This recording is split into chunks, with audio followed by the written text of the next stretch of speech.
UP सरकार में कृषि राज्य मंत्री बलदेव सिंह औलख जिस वक्त हमारे साथ हैं। बलदेव जी, 144 साल बाद जो संयोग बना है, आज उस संयोग में आप लोग यहाँ मौजूद हैं और सबसे बड़ी बात कैबिनेट की बैठक यहाँ होने वाली है, क्या विशेष रहने वाला है? देखिए, एक ये बहुत ही अद्भुत पुल है और एक बहुत ही महाकुंभ का महापर्व है और उसमें हम लोग सब माननीय मुख्यमंत्री जी के नेतृत्व में एक मीटिंग करके और उसके बाद सभी मंत्री, सहयोगी मंत्री सारे ही उसमें कुंभ में अपने स्नान करेंगे, अपनी गंगा माता जी की आरती करेंगे, गंगा माता जी से प्रार्थना करेंगे कि जिस तरह से इस महाकुंभ में माननीय मुख्यमंत्री जी के नेतृत्व में जिस तरह से व्यवस्थाएं हम कल से देख रहे हैं कि करोड़ों लोग, पूरे देश और विदेशों के लोग यहाँ पर आकर गंगा मैया के अंदर अपना स्नान कर रहे हैं, अपनी प्रार्थना कर रहे हैं और किसी भी तरह से कोई भी, मैं कल से देख रहा हूँ कि कोई भी अव्यवस्था नहीं है।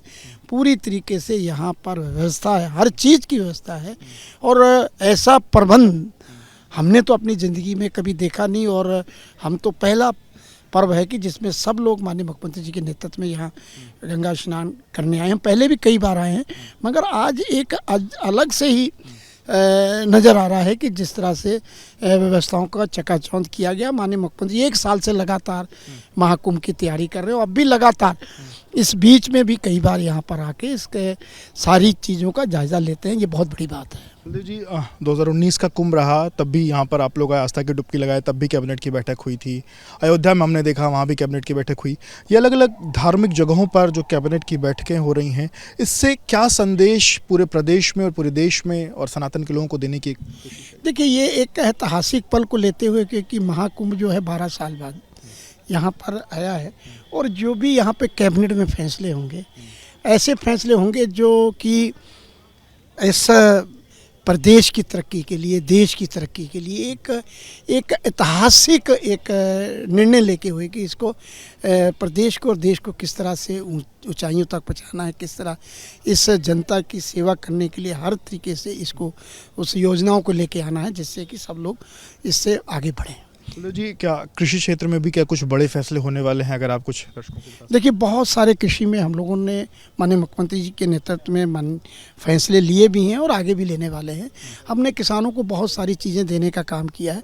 किसानों को, जैसे कि आप देखते थे कि पहले की सरकारों में जो बीज था या मशीनरी थी, उसके पैसा पहला जमा करना पड़ता था, सब्सिडी बाद में आती थी। आज हमने पहले ही उनको बीज दे दिया और सब्सिडी काट के उनसे पैसा जमा कराया गया और मशीनरी में 80% छूट है, सोलर में 60% छूट है और ऐतिहासिक फैसला माननीय मुख्यमंत्री जी ने, क्योंकि जो लगातार किसानों की एक समस्या थी कि उनका किसानों के बिजली मोटर का बिल माफ़ करने का बहुत बड़ा फर्क, 5 हॉर्स पावर की मोटर पे भी कम से कम एक साल में 12 या 15 हज़ार रुपये खर्च होते हैं। ये किसानों को लाभ है। जैसे माननीय प्रधानमंत्री ने 6,000 की किसान सम्मान निधि दी, माननीय मुख्यमंत्री जी ने 1 लाख बिजली का मोटरों का बिल माफ़ किया और जैसे किसानों की सब्सिडी दी जा रही है, किसानों को सोलर पे सब्सिडी दी जा रही है।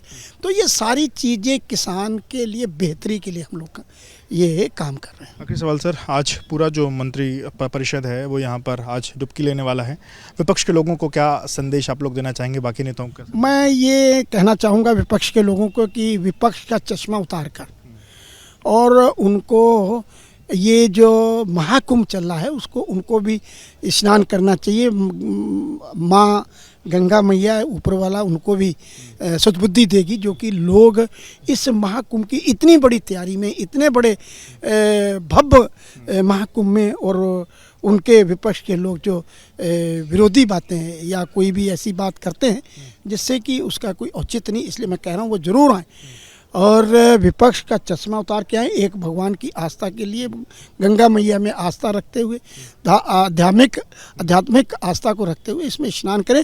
कुछ उनके मुझ में भी सद्बुद्धि पड़ेगी, मैं कहना। आप बलदेव सिंह औलख जी को सुन रहे थे, जिन्होंने महाकुंभ की महत्ता बताते हुए विपक्ष के लोगों को भी संदेश दिया और कहा है कि वो विपक्ष का चश्मा उतार कर यहाँ आएँ, माँ गंगा में डुबकी लगाएं और वो भी पुण्य के भागीदार बने।